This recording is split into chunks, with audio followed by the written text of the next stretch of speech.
Alors, personne ne sait exactement pourquoi ces tables de multiplication rassemblées dans un tableau cartésien, pourquoi on l'appelle table de Pythagore. Personne n'a établi vraiment la raison. Mais on va quand même pouvoir parler de Pythagore à propos du fameux théorème de Pythagore.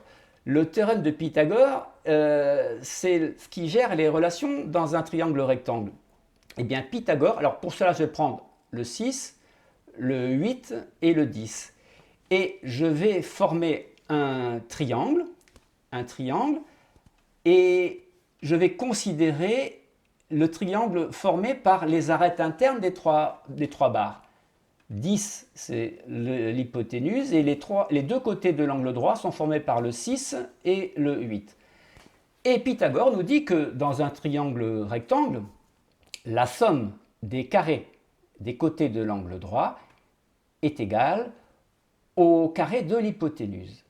Alors nous allons vérifier tout ça. Le carré de 6, c'est 36. Je l'ai sur la table. Le carré de 8, c'est 64. Je l'ai aussi.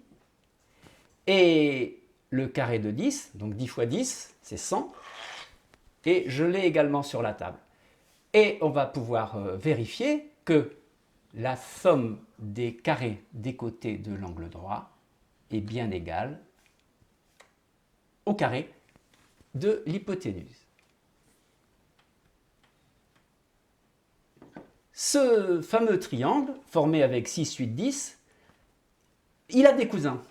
Et un de ces cousins, c'est un plus petit, avec 3, 4 et 5. Et c'est ce premier triplet de nombres que les ouvriers du bâtiment utilisent pour tracer un angle droit. Ils ont des cordes de 3 mètres, 4 mètres et 5 mètres, et ils tracent sur les charpentes des angles droits avec cette technique.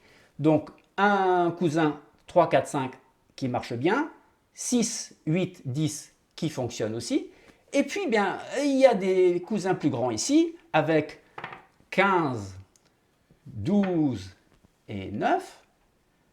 Voilà. On voit bien la parenté, hein, ce sont tous des multiples de 3, 4, 5. Et puis 12, 16 et 20. Et voilà. Et puis bien sûr, tous les autres multiples. Et on voit que ces triangles qui sont des cousins forment une série qu'on peut qualifier de triangles semblables.